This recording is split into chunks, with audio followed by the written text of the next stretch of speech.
दोस्तों, बात उस समय की है जब प्रभु श्री राम और संपूर्ण सेना लंका पर चढ़ाई कर रहे थे और भीषण युद्ध चल रहा था। अगले ही दिन लक्ष्मण और मेघनाथ का अंतिम युद्ध होने वाला था। मेघनाथ अपने पिता की तरह तर्क विजेता थे और जिसकी भुजाओं के बल पर रावण युद्ध कर रहा था। मेघनाथ एकमात्र ऐसा योद्धा था जिसे मार पाना देवताओं के वश में भी नहीं था। मेघनाथ इस संपूर्ण सृष्टि में एकमात्र ऐसा व्यक्ति था जिसके पास ब्रह्मास्त्र, वैष्णव अस्त्र और भगवान शिव जी का पाशुपात अस्त्र तीनों ही थे। और मेघनाथ के द्वारा इंद्रदेव को हराने के कारण ही उसे इंद्रजीत कहा जाता था। जब सुबह लक्ष्मण जी राम जी से आशीर्वाद लेने के लिए गए तो उस समय भगवान राम पूजा कर रहे थे और पूजा समाप्ति के बाद भगवान प्रभु श्री राम ने लक्ष्मण से कहा, हे लक्ष्मण, तुम ये पात्र लो और इसमें भिक्षा मांग कर लाओ। तुम्हें रास्ते में जो पहला व्यक्ति मिले तुम उसी से भिक्षा मांग लेना। सभी बहुत ही आश्चर्य में पड़ गए कि आशीर्वाद के स्थान पर भिक्षा क्यों, परंतु यह प्रभु का आदेश था, इसलिए लक्ष्मण को भी जाना पड़ा क्योंकि वह श्री राम के आदेश को टाल नहीं सकते थे। लक्ष्मण जी भिक्षा मांगने के लिए निकले तो रास्ते में ही सर्वप्रथम उन्हें रावण का एक सैनिक मिला।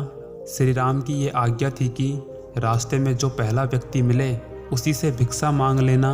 लक्ष्मण जी अपने मन में सोचने लगे, यदि भैया की आज्ञा ना होती तो मैं इस सैनिक को अभी मार देता, लेकिन फिर भी वह उस सैनिक से भिक्षा मांगते हैं। सैनिक ने अपनी झोली से उन्हें कुछ अन्न दे दिया और लक्ष्मण जी उस अन्न को लेकर प्रभु के पास गए और वह अन्न उन्हें अर्पण कर दिया। तब प्रभु श्री राम ने लक्ष्मण को आशीर्वाद दिया कि विजयी भव, परंतु अभी भी उस भिक्षा का कारण किसी को भी नहीं पता था और ना ही कोई प्रभु से पूछ सकता था और सभी के मन में ये प्रश्न केवल प्रश्न बनकर ही रह गया। और उसके बाद लक्ष्मण और मेघनाथ में भीषण युद्ध हुआ। मेघनाथ और लक्ष्मण का युद्ध सबसे भयंकर युद्ध था जो कि पूरे 3 दिन और 3 रात तक चला। और जब मेघनाथ लक्ष्मण को परास्त नहीं कर पाया तब उसने त्रिलोक की सबसे शक्तिशाली शक्तियों, जिसमें से प्रथम ब्रह्मास्त्र चलाया, उसके बाद शिव का पाशुपात अस्त्र तथा अंत में विष्णु का वैष्णव अस्त्र चलाया। ये तीनों शस्त्र ऐसे थे यदि इन्हें किसी लक्ष्य पर छोड़ दिया जाए तो वे उसे पूरा करके ही वापस आते थे, परंतु लक्ष्मण जी ने बड़े ही विनम्र भाव से उन सभी अस्त्रों को सिर झुकाकर प्रणाम किया और वह सभी अस्त्र उन्हें आशीर्वाद देकर वापस चले गए। और जब मेघनाथ को ये बात पता चली कि लक्ष्मण कोई साधारण मानव नहीं है, ये अवश्य ही नारायण का अवतार है, वो जोर जोर से हंसने लगा और कहने लगा कि मुझे मारने के लिए स्वयं नारायण भगवान को अवतार लेना पड़ा। और इसके बाद लक्ष्मण जी ने श्री राम का ध्यान किया और मेघनाथ पर बाण चलाया, जिसके प्रभाव से मेघनाथ का सर कटकर अलग हो गया और लक्ष्मण जी विजयी हुए।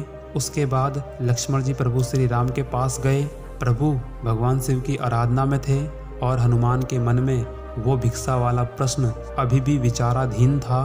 वह बहुत ही साहस जुटाकर प्रभु श्री राम से बोले कि हे प्रभु, उस भिक्षा का क्या रहस्य है। श्री राम मुस्कुराए और बोले, हे हनुमान, मैं लक्ष्मण को जानता था कि वह बहुत ही क्रोधी है, लेकिन युद्ध जीतने के लिए बहुत ही विनम्रता की आवश्यकता होती है।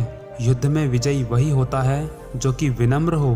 भगवान राम कहते हैं, मुझे पता था कि मेघनाथ परम शक्तिशाली है और वह दिव्य शस्त्रों को जरूर चलाएगा और उनसे केवल विनम्र व्यक्ति ही बच सकता है, इसलिए मैंने लक्ष्मण को झुकने के लिए भिक्षा मांगने को कहा। जब कोई महान व्यक्ति भिक्षा मांगेगा तो उसमें विनम्रता अवश्य ही आएगी।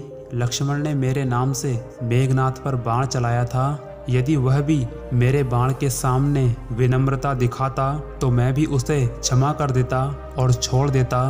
दोस्तों, इससे हमें पता चलता है कि कोई भी लक्ष्य हो उसे पाने के लिए विनम्रता बहुत ज़रूरी होती है। उम्मीद करता हूँ आपको ये प्रसंग ज़रूर पसंद आया होगा।